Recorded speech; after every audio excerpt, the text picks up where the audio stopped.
Adventist World Radio, the voice of hope. Radio feon'ny fanantenana na ny AWR.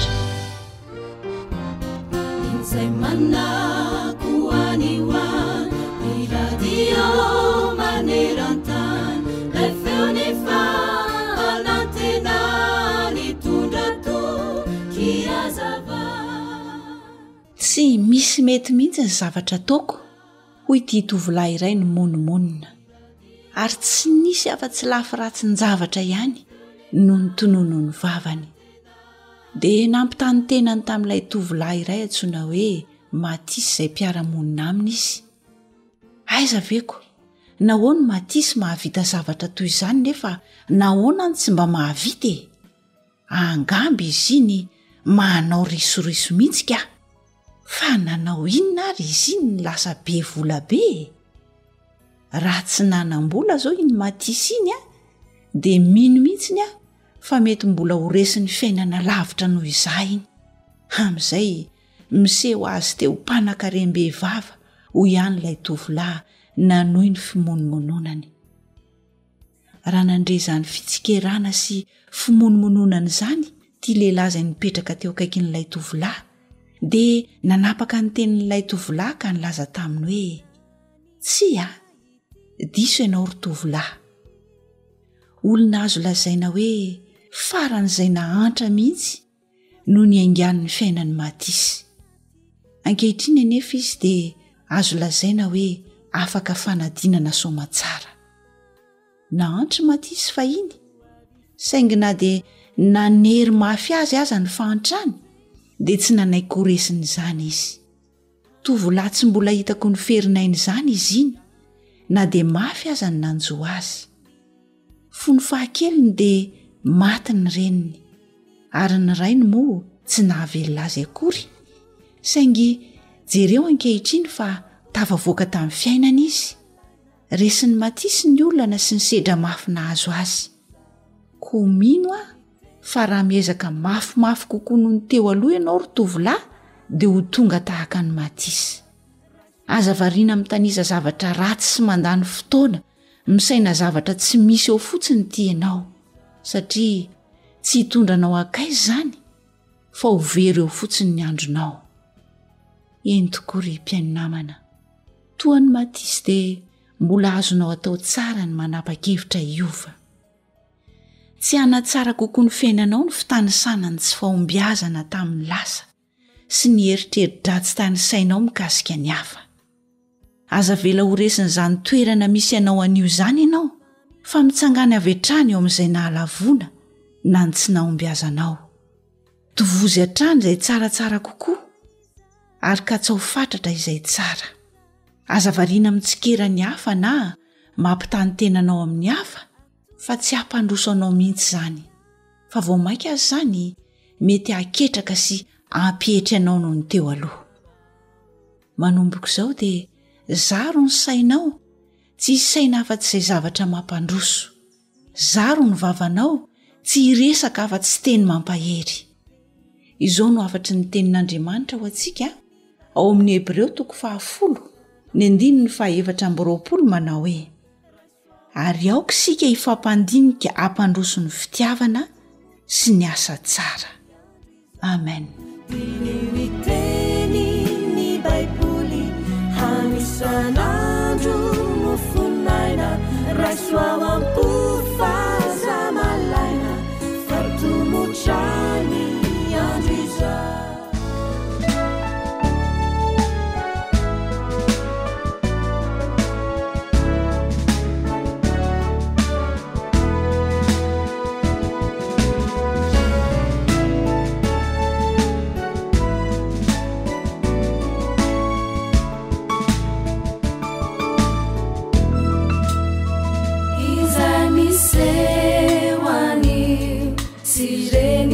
Sireni tsy hoe ametsylay ho avina ombeny, fa lay mpamindra fo ilay fitaratra no hitaridalana totondra varatra. Izay miseho anio sireny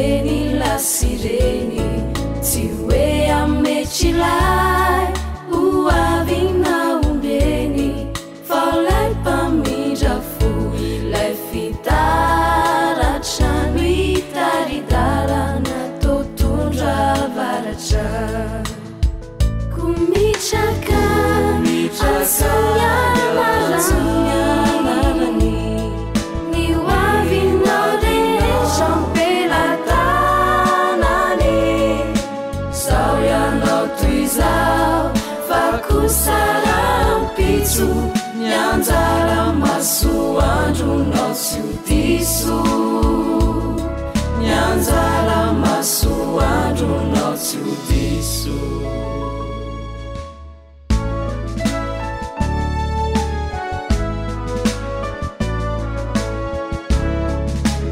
Groupe Eva.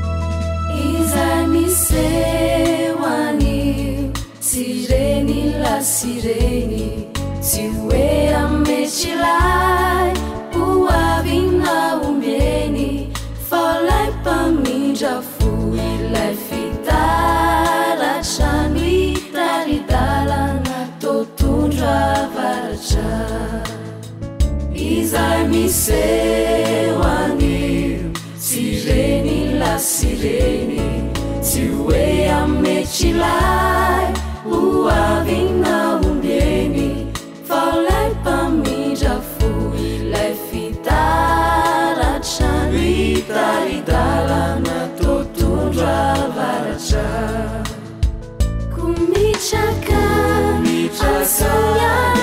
asonyamarany ny hoavinao rehetra mpelantanany zao ianao toy zao kusarampitsu nyanjara masoandronao tsy ho diso nyanjara masoandronao tsy ho diso zay lay onjany fanantenana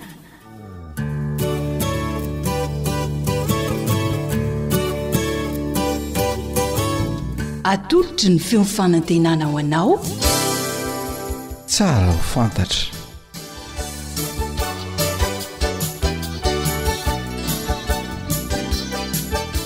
ny fiainako sy ny lalàna ny fiainako sy ny lalàna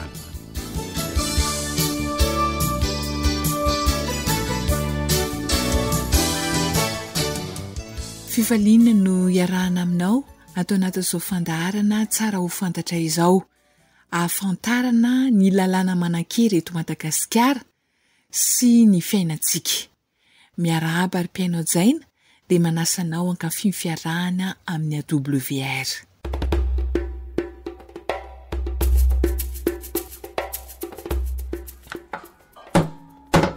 Mba mihetsiketsy sery be fa jereo ny olona fa ho tafita fa inona zao ataoko zao e mandrafitra zao ka tsy mihetsiketsika ahoana fa inona aloha ty mampinefinefina andriko ty ry zery a de iza le olona ho tafita fa tena tsy azoko mihitsy e zeko kala Serafina kizandray e aleo izy mba ho tafity tsara ne zany e ka tsy zay moa ny elany tato atokantranonay fa mahantra loatra ty za marary azy anakarena e rehetra zany any aty am'se tsy mba jereny fa hanambady an'kotomena neony izy ka tsy mialana kato zany izy de ambodepona raha resa-bola ny elana tao tokantrano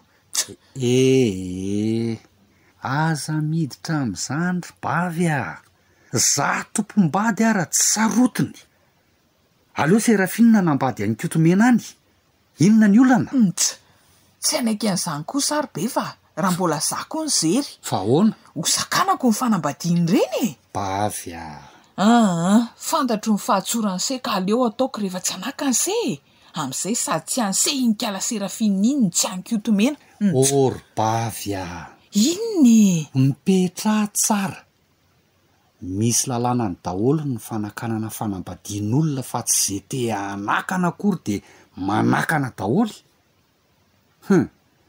mba hafantary tsara aloha ny lalàna vao mahafana fo sala amin'io ny tiandriko ty so vao sazy eo vao ho tapaka lalandray eo farany nga misy an'izany moa ho adray fa ahoana ny lalàna mahakasika an'izany ry be va ao amin'ny radio misy resaka mahakasika an'izany aleo ao ny manaraka ny fandaharana mahakasika an'izany alefa soary ty radio e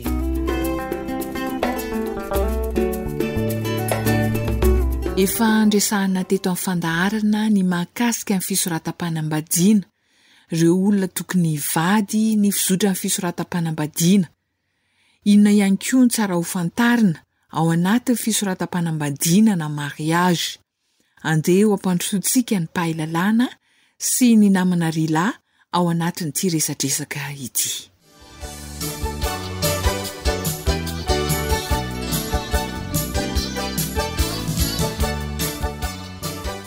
Tena ato anatin'ny fandarana miresaka mikasika ny fiainako sy ny lalàna tokoa isika izao. Ny maître Ravelson Mbolatina ao amin'ny olavitry ny mpisolo vava eto Madagasikara no mifampitafa amintsika, izay ankasitrahana hatrany amin'ny fanekeny hiara-miasa amin'ny AWR. Miaraba anao mpiaino rehetra tsy ankanavaka ihany koa, dia manolotra ny araba ho anao ihany koa maître. Miresaka betsaka isika mahakasika ny fisoratam-panambadiana. Tena ilaina ve ny pirofo ny fisoratam-panambadiana amin'ny mampahay-lalàna anao tompoko? Indraindray ao anatin'ny fiainana dia ilaina porofona ny fisian'ny soram-panambadiana. Ny 5/20 amin'ilay lalàna 7/20 tamin'ny 2 Aogositra 7/20 no manambara mikasika an'izany, laza hoe tsy misy afaka mitaka ny zo sy ny vokatry ny mariazy raha tsy mampiseho ny kopian'ny soram-piangonana na ny acte de mariage. Tsy voatery ho zavatra ratsy foana no ilana ny manapirofo ny fisian'ny soram-panambadiana io, fa na ny resaka taratasy ara-panjakana fotsiny ary dia mety ilana azy. Araka ny lazainao teto dia misy fepetra ny fanatanterahana ny fisoratam-panambadiana. Inona tompoko no mety hitranga raha nodikaina ireny fepetra voalazan'ny lalàna ireny?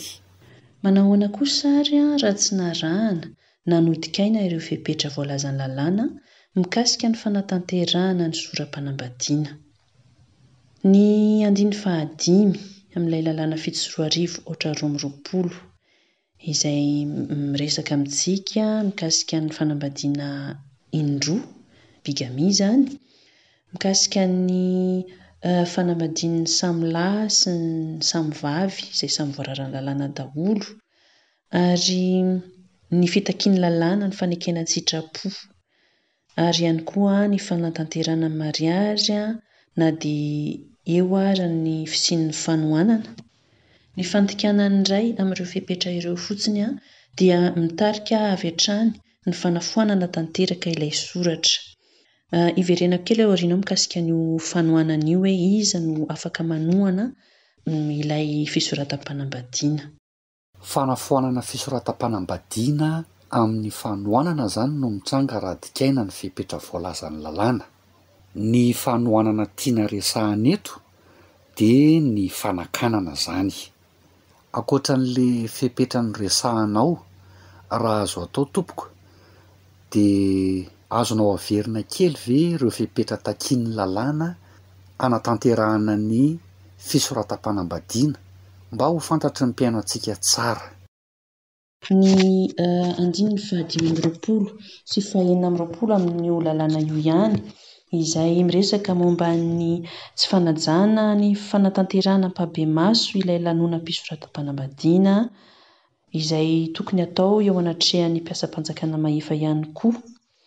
Ny tsy fanajana ny fepetra mikasika ny fanatrehan'ny vavolombelona izay mihoatra ny 20 taona.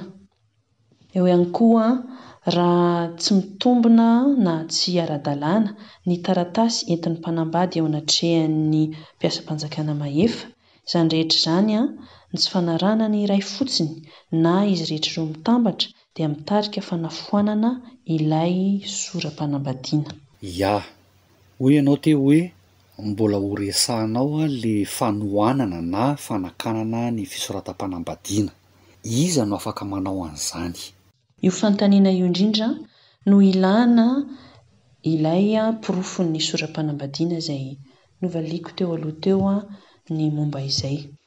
Hoe tsy misy afaka mitaka ny zo sy ny vokatry ny mariage raha tsy mampiseho ny pirofo izany hoe ny acte de mariage na ny copie na ny taratasy ny soram-piantonana. Mazava ho azy moa izany fa afaka manao fanohanana avy hatrany ny tompom-bady taloha raha mbola tsy rava ilay fanambadiana. Ankoatra ny fanohanana izay ataon'ny tompom-bady dia afaka manao izany fanohanana izany ihany koa ireo olona rehetra izay takiany lalàna, ny fanekeny, ny fizotra ilay fisoratam-panambadiana.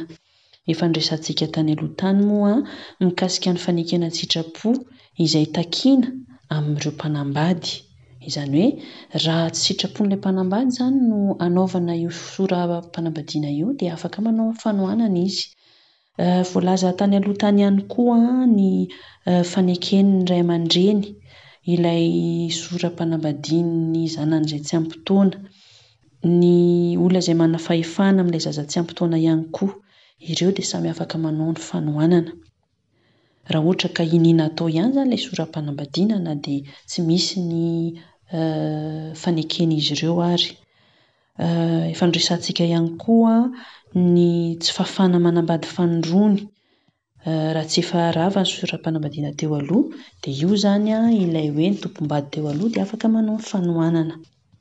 Ankoatra ireo voalaza ireo dia misy ihany koa ny fanohanana izay afaka ataon'ny ministère public na ny fampanohavana. Raha hitan'ny fampanohavana izany fa tsy ara-dalàna ilay soram-panambadiana izay ho atao dia azony atao tsara mihitsy manao fanohanana. Raha hita izany tompoko hoe tena tokony atao ilay fanohanana na ny fanakanana an'ilay fisoratam-panambadiana izany dia inona no tokony atao? Tsy hoe fanakorontanana fiainan'olona fotsiny izany ilay izay tsy tiako hivady ranona sy ranona dia andeha hanao fanohanana fa ireo voalazako teo aloha ireo hoe hizafy ireo olona afaka manao fanohanana.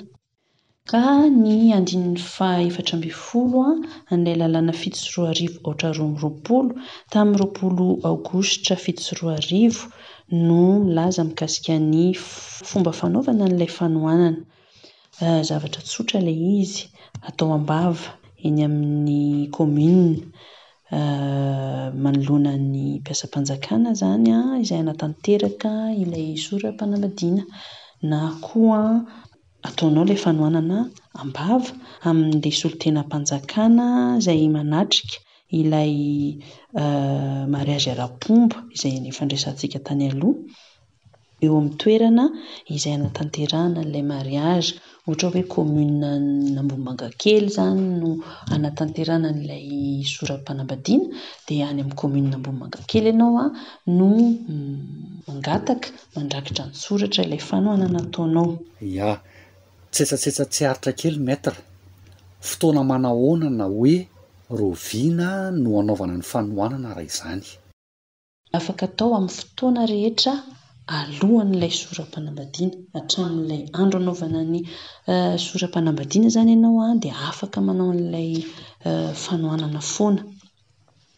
Rehefa vita ilay fanohanana ataonao am-bava dia mahazo récépissé ianao na hoe taratasy fanamarinana an'ilay fanohanana nataonao izany, ary ao anatin'ny 7 andro no ahafahanao mampakatra an'ilay raharaha eny anivon'ny fitsarana.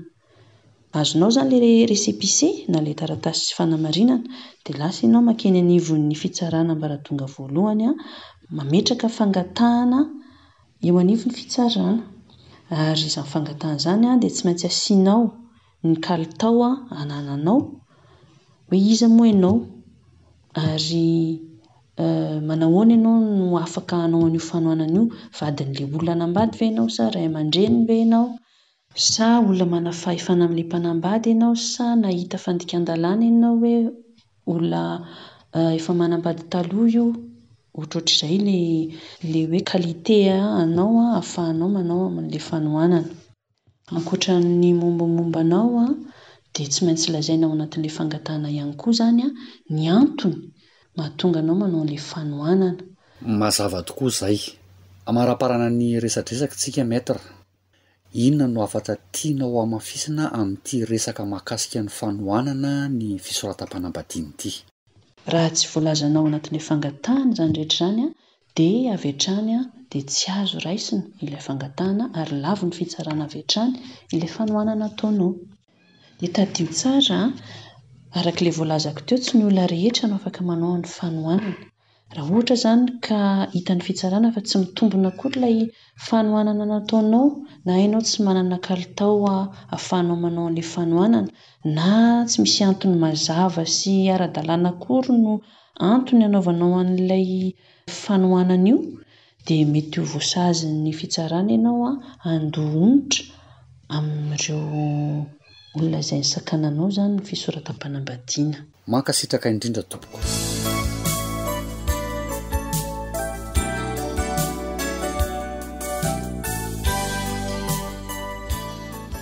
Antenaina fa betsaka ireo zavatra fantatsika mahakasika ny lalàna manan-kery sy ny tokony ho fiainantsika mba tsy hanaonao foana. Ny firariana dia mba hanana fiainana ara-dalàna ny isika tsirairay avy. Isaorana indrindra ny mpisolo vava raha veloson mbola tiana na mpafantatra antsika ny lalàna sy ny tokony hainantsika manoloana izany. Isaorana ihany koa ianao tsy misaraka amin'ny AWR. Andriamanitra ny hitantsika rehetra. Zohanitra sy rilano ny farimbona na totosan'ny fandaharana tsara ho fantatra. Mandrapitafa tompoko.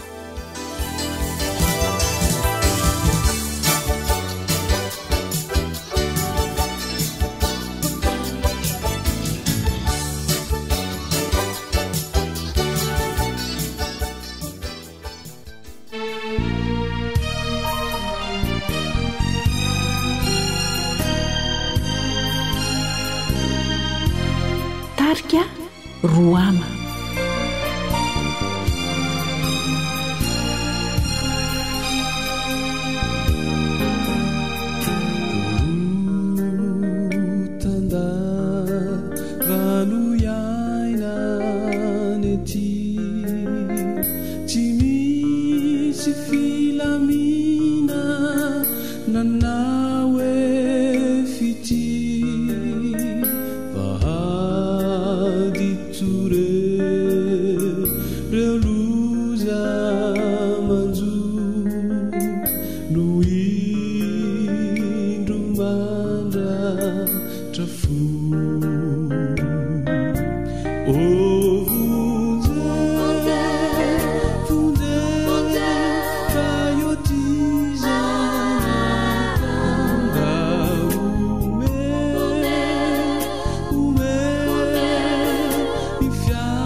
AWR.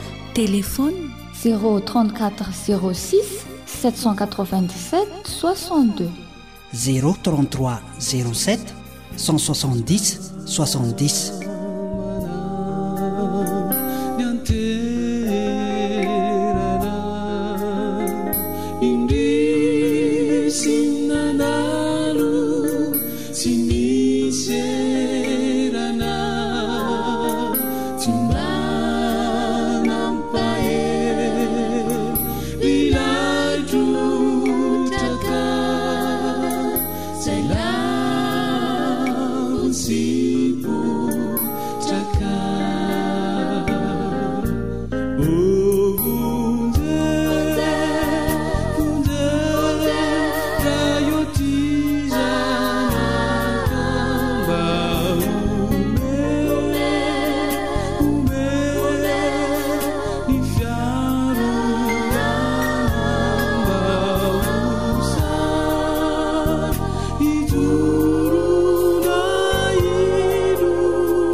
Radio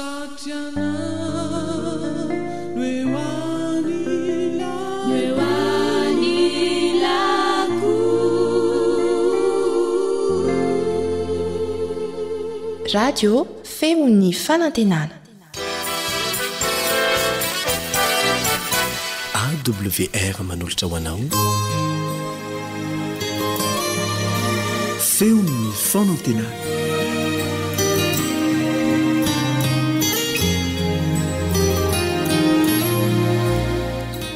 Faly miarabanao indray izay manahaka ity fandarana tolotry ny radio adventiste maneran-tany ity ny tenanay. Maniry lalandavy izahay mba handray fitahiny ianao eo ampanarahan'izany eo amin'ny lafin'ny teknika moa Sam manolotra kosa Yolande Ratsiromanana.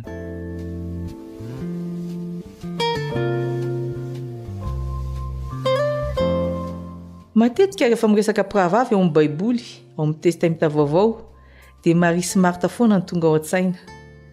Diso ay loatra aza ilay tenin'i Jesosy manao hoe fa mariny rehefa nifidy ny anjaratsara izay tsy alaina aminy.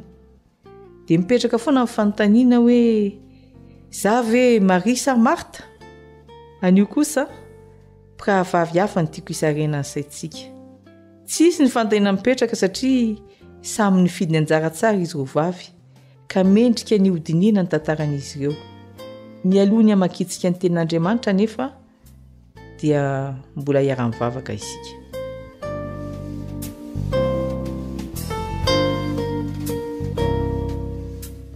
Ray malalo, raha maka ny teninao izahay dia manomezanay fahendrena azahoanay matakatra izay tianao ambara aminay anio. Esory izay rehetra mety hisakana anay tsy hahafantatra ny fahamarinana. Fa amin'ny anaran'i Jesosy no angatanay izany vavaka izany. Amen.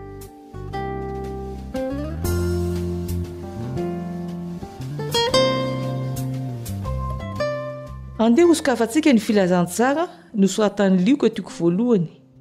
Filazantsara nosoratan'ny Lioka toko voalohany ka ho velarintsika eo ny baibolintsika amin'ity dinidinika ity. Tantarana vehivavy anankiroa no anombohan'ny Lioka ny filazantsarany. Ilay vehivavy voalohany, Elisabeta, vadin'i Zakaria mpisorona. Izay fantatra kanefa dia novangin'ny anjely ary nolazain'ilay anjely fa hitoeja azy izy. Ary io zaza ao akipony io dia tsy iza fa Jaona. Antsoina hoe Jaona mpanao batisa izay aloha lalana ny Mesia. I Jaona no hitory ny fibebahana fa efa akaiky ny fanjakan'ny lanitra. Efa ho avy ny Mesia, ny tompo na Jesosy izany ka tokony hiomana ny olona. Ny vehivavy faharoa izay mbola tovavy dia Maria, fofombadin'i Josefa, mbola tsy nanambady izany. Novangin'ny anjely koa ary nolazainy fa hitoejaza. Fa ny mahafakely an'ity fitoejaza ity dia ny fanahy masina no ampitoejaza azy ary zaza entiny ao akiby io dia tsy iza fa ny mpamonjy dia Jesosy Kristy tompo. Ary efa bevoka enim-bolana ilay Elisabeta raha ny teny tamin'ny Maria ny anjely. Koa amin'ny mampihavana azy roa vavy dia nakany amin'ny Elisabeta Maria raha vao nandray ity vaovao ity. Elisabeta koa moa vadin'ny mpisorona olona matoky. Tsy mba mahasarika ansaitsika ve ny fihetsika roa vavy ireo teo anatrehan'ny fanambaran'ny anjely? Ny iray tsy mba niteny hoe za ty efantitra be. Efa soarasoara hono ny fitenenana ankehitriny ka ataona indray ny hitaiza zaza. Mety afaka hiteny izy tsy mahavita. Ny anankiray tanora nefa mbola tsy vita fanambadiana. Iza koa moa ny olona teo bevoka tsy manambady. Toa mamenatra ihany zany dia ahoana koa izay le fofombadiny. Samy tsy teo amin'ny toeran'izy roa vavy angamba isika fa manalasala daholo. Kanefa dia nanaiky izy ireo hitoejaza. Hitondra izany zany ao akibony satria resy lahatry ny fanahy masina izy ireo. Rehefa mandray ny fanahy masina zany ny olona dia mahavita asa goavana be mihitsy satria raha vakitsika ny baiboly dia avy amin'ny Jesosy no ahazahoan'ny olona rehetra ety ambony tany famonjena. Inona moa izany Maria fa kibo itoerana fotsiny angamba hoy ny sasany amintsika? Kanefa tsy kibo nitoerana fotsiny izy fa nanaiky ho mpiara-miasa amin'Andriamanitra. Fa nitaiza sy nanabe izany zaza izany. tokony ampieritreritra antsika ny tantaran'izy rovavy fa raha miantso anao Andriamanitra ny io manao hoe avianao mpiara-miasa amiko andavy ianao ka hiteny hoe za efantitra be ka inona ntsony ny vitako sa hiteny ianao hoe za mbola tanora loatra ka tsy havita izany raha miantso anao Andriamanitra ny io tadidio ny tantaran'i Maria sy Elizabeta. Ovakitsika amin'ny Luka 1:5. Luka 1:5. Ary niditra tao an-tranon'i Zakaria izy ka niarabany Elizabeta ary rehefa reny Elizabeta ny fiaraban'i Maria dia nibitaka ny zaza tao an-kibony ary nofenonany fanahy masina Elizabeta. Ny zavatra tena tsara tamin'ny famanginy Maria ny Elizabeta dia izao. Vao niaraba izy dia nibitaka ny zaza tao an-kibony Elizabeta. Ary tsy vitan'izany fa nofenonany fanahy masina Elizabeta araka ny voalazan'ny Baiboly. Mba te hanontany aho hoe manao ahoana rehefa mamangy olona ianao? Mba mibitaka ve ny olona vanginao? Mba hafaly ve izy? Mitondra vaovao mahafaly ianao sa plaza loza? Mpanakotana, mpanelitsao, mampiororo na mampiady? Mba feno ny fanahy masina ve ny olona vanginao sady ny eo ihany ny eo? Nisy eo tamin'ny vangina izany satria ny mpamangy dia efa nandray an'i Jesosy ao anatiny. Ary izay mandray an'i Jesosy dia mandray ny fanahy masina ihany koa. Satria Jesosy tao anatin'ny Maria dia mazava ho azy fa izay vanginy dia mandray an'i Jesosy koa ary mandray ny fanahy masina. Ny zava-dehibe izany raha te hizara hafaliana ianao na te handray hafaliana ihany koa dia raiso Jesosy ho velona ao anatinao fanantenana mahafinaritra ka izay mandray anao dia ho fifaliana ihany koa. Tsy mitovy mihitsy mantsy ny fiainan'ny olona nandray an'i Jesosy sy ny tsy nandray azy.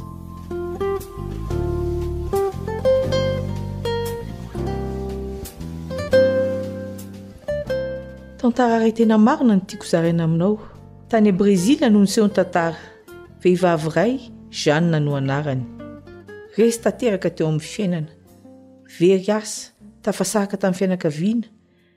Tsy nanakoanina, nirenireny tsy nanan-kelofana, dia nifamparana tamin'ny mpivarotra rongony ary nigadra ny hafarany. Indray maraina tany am-ponjy Jeanne, nangatsika be ny andro, naloto be ilay hevitra natoriany. Tamin'izay fotoana mangidy indrindra izay no tsaroany ny andinin'ny iray ao amin'ny Baiboly izay eniny tamin'ny radio manao hoe efa no hamarinina maimaim-pona amin'ny fahasoavana izy noho ny fanavotana izay ao amin'ny Kristy Jesosy. Io andininy io dia voasoratra ao amin'ny Romanina 7:20. Nefa no hamarinina maimaim-pona amin'ny fahasoavana izy noho ny fanavotana izay ao amin'ny Kristy Jesosy. Tao anatin'ny fahoriana lalina no atsapahany Jeanne fa mila Jesosy izy ary no raisy no mpamonjy azy Jesosy. Nanomboka teo dia fiainam-baovao ny fiainany. Na tsy aro afaka izy satria Jesosy efa nisolo azy teo amin'ny hazo fijaliana. Maivamaivana ny fahatsapahany tenany. Tsy nitambetra tamin'ny tsony ny vesatry ny ota. Lasa manana fanantenany Jeanne, tsy amin'izao fiainan'izao ihany fa amin'ny fiainana mandrakizay koa. Mbola ho avy ny tsara lavitra. Rehefa tsy izao aty ampigadrana izao ihany ny fiainana ka na andalovana azy izao dia tsy maninona fa vetivety dia ho avy ny tompo. Tahaka ny Jeanne, tahaka ny Maria, dia hafa ihany ny manana ny Jesosy ary mandray azy ho mpamonjy sy mpanavotra. Fa raha iverina antsika ny tantaran'i Maria sy Elizabeta izay voasoratra ao amin'ny Luka 1:2 dia hoy Elizabeta hoe voatahy samy vehivavy ianao ary voatahy ny ateraky ny kibonao. Tonga dia miavaka avy hatrany ny olona manana ny Kristy. Tsy mila mitantara koa hoe zany ka kristianina, zany takizao fa avy hatrany dia hita soritra eny aminao. Hita soritra eny amin'ny endrikao ny momba anao raha manana Jesosy marina ianao tahaka ny jiro mazava manazava ny manodidina. Luka 1:5. Luka 1:5. Sambatra ianao izay nino. Misy fahasambarana izay tsy takatry ny saina ny amin'ny finoana. Indraindray mantsy dia verin'ny olona fa ny vola no mahasambatra. Ny vola ihany ny mahasambatra e. Tsia, ny baiboly manambara fa mahasambatra koa ny mino fa Jesosy no mpamonjy ary tsy mino eo amolotra fotsiny ihany fa manaraka ny teniny. Ny zavatra mampiavaka ny olona izay manana an Jesosy tahaka ny Maria dia manana fiainam-bavaka, feno fiderana sy fakasitrahana ary mampahery ny hafa. Luka 2 ihany manomboka eo amin'ny 7:70 ka hatramin'ny 5:50 no mitantara izany. Miverina indrony hoe Andriamanitra mamindra fo, fampindrampon'Andriamanitra lehibe, tsy takatry ny sainy izany. Eritrereto ange izany na tany am-ponja na tsapa izany famindrampon'Andriamanitra izany. Dia rain'Andriamanitra fa nahoana?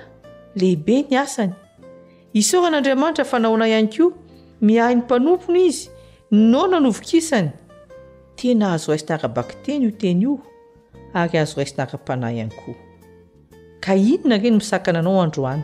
Tsy handray an'i Kristy ho mpamonjy, iaina ny fiainana izay tiany hozaraina aminao. Andao an'olo tena hivavaka.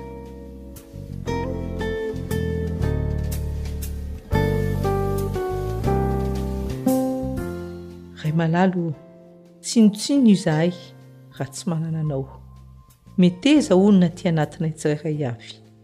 Tahaka ny toeranao tao Maria, dia hitondra sy hizara fifaliana izahay amin'ny toerana rehetra lehanay.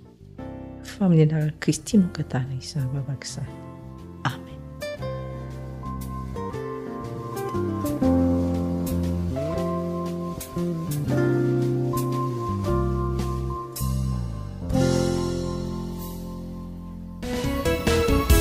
Lazao amiko izay fantatra fa mety asambatra anao, f'izaho dia samy milaza fa tsy misy afa-tsy iray ihany no asambatra dia ny mananao an'Andriamanitra ho tompo sy mpamonjy anao tena resy lahatra. Aza tao mampahomena katsao ny tena lafatra tela ao an-danitra tazony ao am-pona reo teny fikasany ade ny tenin'Andriamanitra fizay no asambatra.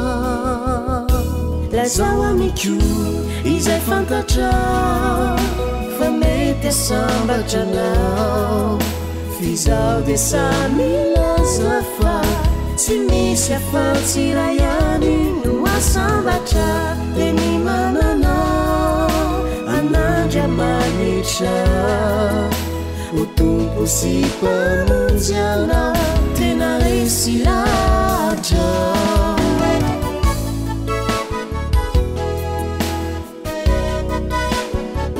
Jacqueline sy Noah.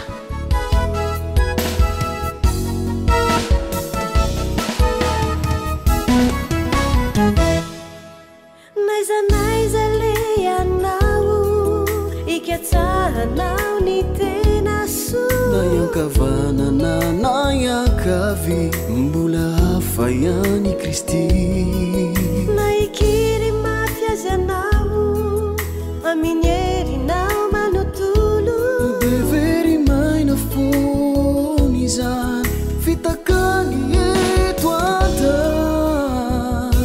lazao amiko izay fantatra fa mety asambatra anao, f'izaho dia samy milaza fa tsy misy afa-tsy iray ihany no asambatra dia ny mananao an'Andriamanitra ho tompo sy mpamonjy anao tena resy lahatra.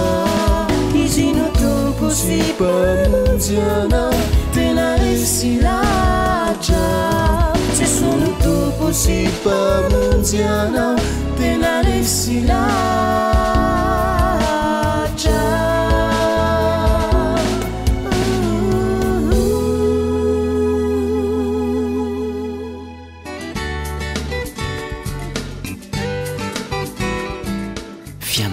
fianakaviana fonony fiarahamonina.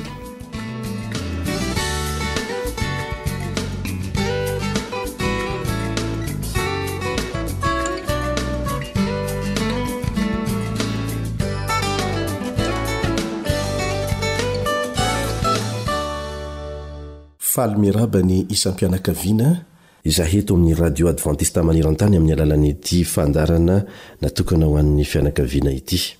Anio dia afantoka kely amin'ny resaka fampitomboana fahalalana sy ny fanazarana ny ankizy andray andraikitra ny resadresaka ataontsika.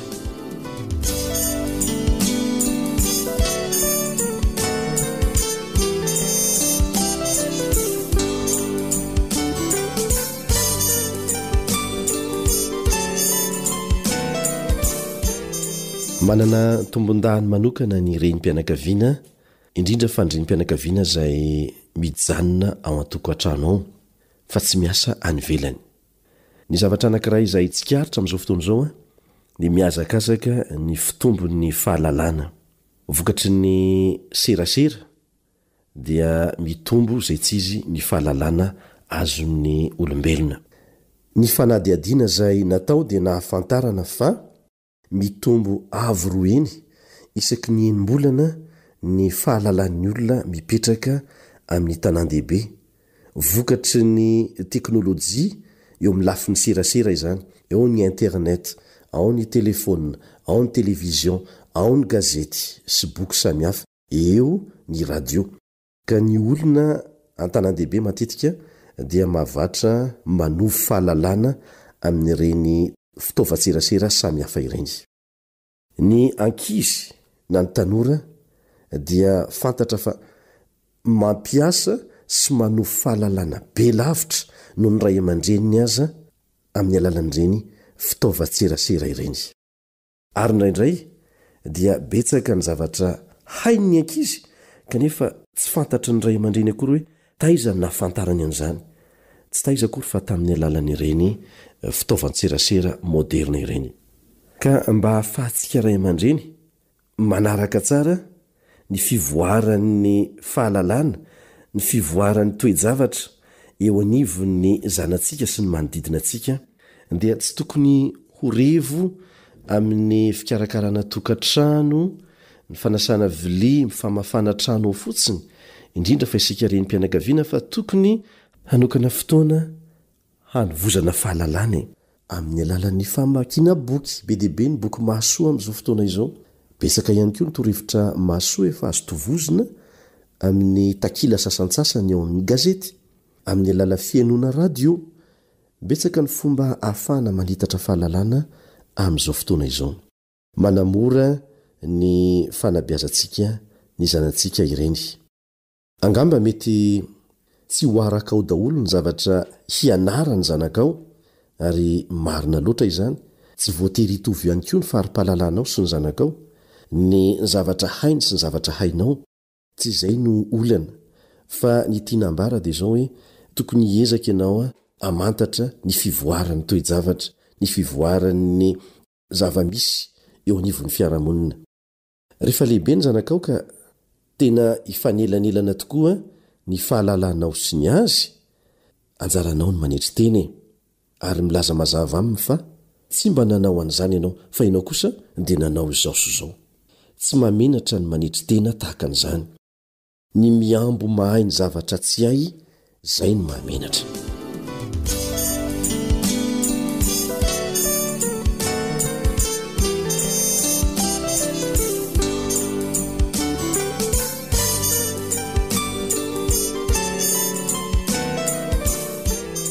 Ny zavatra anankiray faharoa izay tiana ametrahana famporosiana manokana ihany koa ho an'ny mpianakavy dia ny fiarahana midinidinika ny amin'ny fandaharam-potoana sy ny fitantanam-bola, na dia amin'ny ampahany ihany aza ekena, fa misy ny tsy ambarantelo manokana ho an'ny ray aman-dreny, fa misy zavatra izay azo ifampandiniana amin'ny ankizy ny lafiny sasantsasany.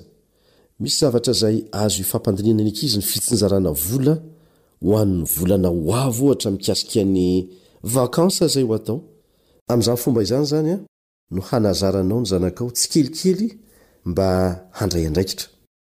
Andeha antsika aka ohatra mikasika ny fanaovana fandaminana mikasika ny vakansa. Matetika misy ray aman-dreny menomenina ny amin'ny fandaniana tsy maintsy atao rehefa manao vakansa satria betsaka ho ny zavatra takininy ankizy dia aleo mitsy aloha aza tsy manao vakansa. Ny tsara dia izao aleo iarahana midinika amin'ny ankizy ny fandaniana sy ny fandaram-potoana atao amin'ny vakansa. Dia efa fantany mialoha hoe voafetra ho tahaka an'izao zany ny vola tsy maintsy ampiasainy ny fianakaviana, ampiasainy tsirairay. Dia omena vola koa izy mba ho tantanany. Izay dia atonga ny ankizy tsy menomenina rehefa mandeha vakansa hoe za koa mbola te hividy ohatr'izao na tahaka an'izao. Efa fantany ny fitsinjarana zay niarahana ny dinika taminy mialoha. Anisan'ny fomba anankiray anazarana ny ankizy handray andraikitra sy hanana fahazarana tsara ihany koa eo amin'ny fitantanana ny vola rehefa lehibe ny fanomezana azy ampahambola mba ho tantanany. Kely dia kely dia azo ampitomboana izany arakaraka ny toe-javatra. Dia ampianarina azy ny manoratra ny lany rehetra amin'ny karne kely dia amafisina aminy ny tsy mamety ny anaovana trosa amin'ny piraitapo aminy na amin'ny olo-kafa ihany koa. Izany dia ho lasa fahazarana tsara ho azy rehefa lehibe. Anisan'ny fahazarana tsara eo amin'ny fianakaviana maro any amin'ny tany mandroso rehefa betsaka nefa mampiasa an'izany eto Madagasikara ny fahaizana mitantana ny vola ary efa fantatra amin'ny atsipiriany mihitsy hatramin'ny fandaniana rehetra atao isam-bolana. Misy ny vola izay natokana ho an'ny fanamboarana samihafa madinidinika. Misy ny vola natokana ho amin'ny sakafo fotsiny. Misy koa ny vola natokana ho an'ny fianarana. Misy koa ny vola natokana ho an'ny vonintsitaitra. Ary misy ny vola natokana ho fanomehan'ny olona raha sanatria ka misy olona tratra ny fahasairanana tampoka mila vonjy dia efa misy apahana vola zany natokana ho amin'izay hoe famonjena olona izay. Rehefa tapitra iny apahana vola zay natokana ho famonjena olona zay sendra fahasairanana tampoka dia milaza ny fianakaviana amin'izay fotoan'izay hoe tsy manam-bola intsony izy. Tsy mandainga izy amin'izay fotoan'izay raha miteny hoe tsy manam-bola intsony izy satria efa lany tokoa ilay vola natokana ho famonjena ny hafa. Tsy azo atao ny mikitika ny vola natokana ho an'ny sakafo, ny vola natokana ho an'ny lafin-javatra hafa izay napetraka isatsokajiny. Ary izay ilay fahaizana mitantana mahatonga ny olona any amin'ny tany mandroso manana vola tahiry betsaka ho amin'ny vakansa ohatra na vola tahiry. Zany angamba dia fianarana tsara ihany koa ho antsika ary zarina dia ny mbola kely amin'izany ny zanakao mba hiaina amin'izany koa rehefa lehibe. Zaro andray andraikitra ny ankizy. Roviana moa izy vao alala ny tokony atao ary tsy tsara mihitsy ny mihevitra fa rehefa lehibe izy dia hainy foana izany, tsy marina izany, tsy mitombona izany. Zay zavatra tsy nanazaranao azy tamin'ny fahakeliny sy ny fahatanorany dia tsy ho hainy mihitsy ary ho sarotra aminy miaina amin'izany rehefa lehibe. Ianao ray, ianao reny nametran'Andriamanitra ireo zaza ireo. Hoy izy taminao hoe tezao ho ahy ireto. Totosainy anjaranao fahazavela ilomano samy rery ao anefitranonao ny zanakao nefa tsy misy mpampianatra, tsisy mpanazatra. Mba tsy ho vato alatsaka ireo zaza ireo fa tsy maintsy ilomano rery amin'ny fiainany rehefa lehibe izy. Ho tsarony fa ny fanazarana nataonao tao an-tokantrano tao dia nametraka lova sarobidy ho azy mandritry ny fiainany.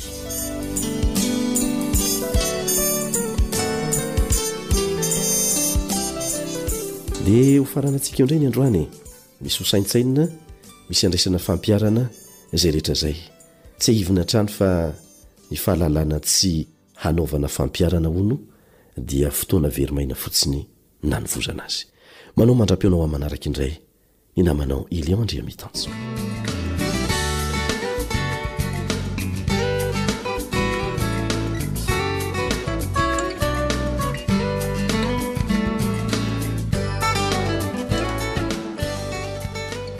Sambatra ny olon'izay eo anilanao andriamanitro feno famindrampo fiadanana fifaliana antokopihira ambondina lakaloatra no manome hasambarana fahasoavana sy famarinana zay ilay fitiavana sambatra ny olony izay mitoetra eo anilanao andriamanitro feno famindrampo fiadanana fifaliana sambatra isika satria lay tsito no manome hasambarana fahasoavana sy famarinana zay ilay fitiavana daoarisika mba hiarady mba hitoetra ny tompodory fa andriamanitra tsy mba mandafy zay ilay fitiavana daoarisika mba hiarady mba hitoetra ny tompodory fa andriamanitra tsy mba mandafy zay ilay fitiavana toky fanantenana toky kio famonjena toky ntsika rehetra fiainam-baovao azo antoka sambatra ny olony izay mitoetra eo anilanao andriamanitro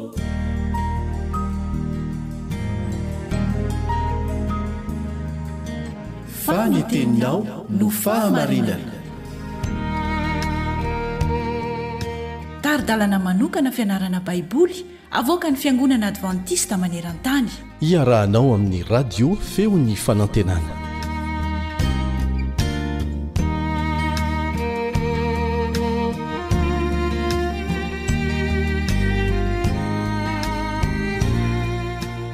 soatranao mbola vonona anaraka ny fandalinana ny filazantsara no soratan'ny marka ny amin'ny zavatra hitranga amin'ny andro farany no ny anarantsika tao anatin'ny andro vitsivitsy ho farana antsika io izany fianarana izany miaraba sady manasanao aharitra amin'ny farany mipiaramianatra aminao kaleba ndretsikivy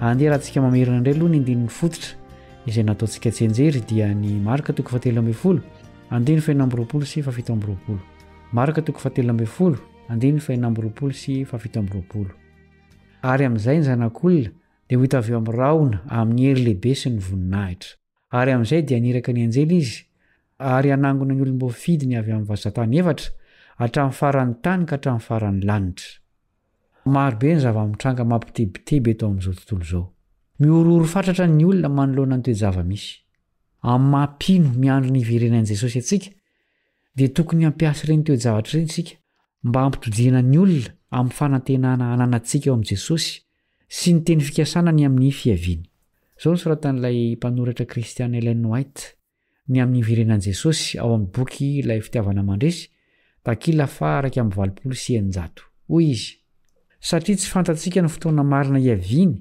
dia afatra farany sika iambina sambatra ny mpanompo izay hitan'ny tompony miambina raha avy izy izay miambina ny iavin'ny tompo dia tsy midonanaka foana eo am-piandrasana mahatonga ny olona atahotra ny tompo sy atahotra ny fitsarana ahatra amin'ny fandikan-dalàna ny fiandrasana ny Kristy mamoa azy hiala amin'ny fahotana lehibe dia ny fitsipahana ny famondram-poatolony izany izay miandro ny tompo dia manadio ny fanahiny amin'ny fankatoavana ny fahamarinana akambany amin'ny fiembenana mailo ny asa amin'ny kafanam-po satria fantany fa eo baravarana ny tompo dia miamatanjaka ny zotim-pony hiara-miasa amin'ny anjelin'ny lanitra eo amin'ny famonjena ny fanahy ireo ny mpanompo mahatoky sy endry izay manome ny ankohonan'ny tompo ny anjara anina amin'ny fotoana manambara ny fahamarinana izay azo ampiarina ankehitriny izy toa ny Enoka, Noa, Abrahama sy Mosesy izay samy nanambara ny fahamarinana tamin'ny androny avy toy izany koa ny mpanompon'ny Kristy ankehitriny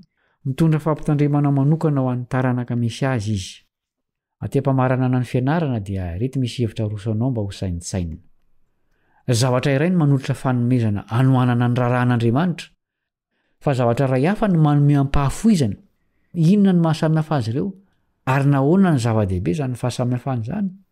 everina fa mazava ny fahasamihafany no hoe manome dia arak'izany mandray anjara manolotra anjara briky araka ny teny mahazatra antsika ny manome ampahafoizana kosa dia mihoatra lavitra noho ny fanomezana tsotra midika ho fanoloranteny zany tahaka ny nanoloran'i Jesosy ny aino antsika nahoana tsy nisakana an'Andriamanitra ny fanenjehana ny vahoakany tao anatin'ny taonjato maro sy amin'izao fotoan'izao ahoana no anampiny fifanandrinana lehibe antsika ahatakatra ny antony isian'ny fanenjehana ary mpiara-mianatra namako marary ny fanenjehana saingy mitondra vokatra tsara hoy ny obolana toko 217 obolana toko 217 ny fampangiry firiana dia mahafaka ny faratsiana ary ny kapoka mahadio ny efitrefitra ao ankibo tsy mbola resy lahatra ve ianao fa ny fahoriana no mampanakaka antsika kokoa an'Andriamanitra noho ny fiadanana mirimorimo makany amin'ny farany ny tantarany tany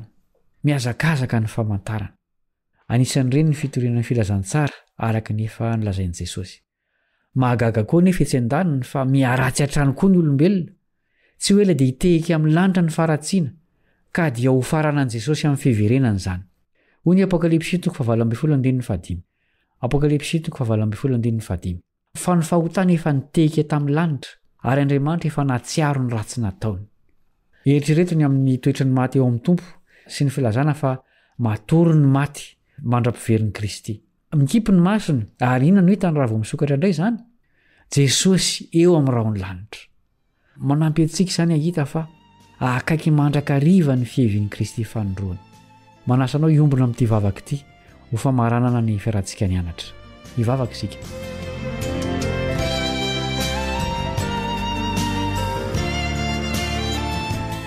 rainay izay any an-danitro reseo lahatra amin'ny alalan'ny fahananao masina izahay an'olo tena tanteraka ao anao sy hanamaivana ny fahorian'ny hafa tahaka ny nanoloranao an'i Jesosy hamonjy anay ampitomboy ny finoanay sy ny faharitanay amin'ny fiatrehana ny fahoriany iseho eto an-tany ka mba ho tafajoro miaraka amin'i Jesosy amin'ny fiverenany izahay amin'ny anarany no angatahanay izany vavaka izany amen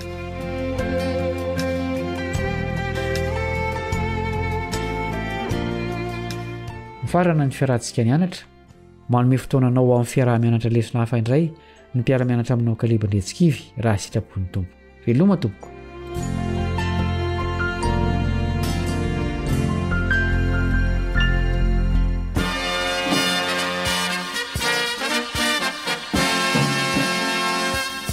Adventist World Radio, The Voice of Hope, radio feon'ny fanantenana. Ny farana treto ny fanarahanao ny fandaharan'ny radio feo fanantenana na ny AWR amin'ny teny malagasy azonao ataony mamerina miaino sy maka maimaim-pona ny fandaharana vokarinay amin'ny teny pirenena mihoatriny 100 amin'ny fotoana rehetra raisoaryn'ny adresy ahafahanao manao izany awr.org na feofanantenana.org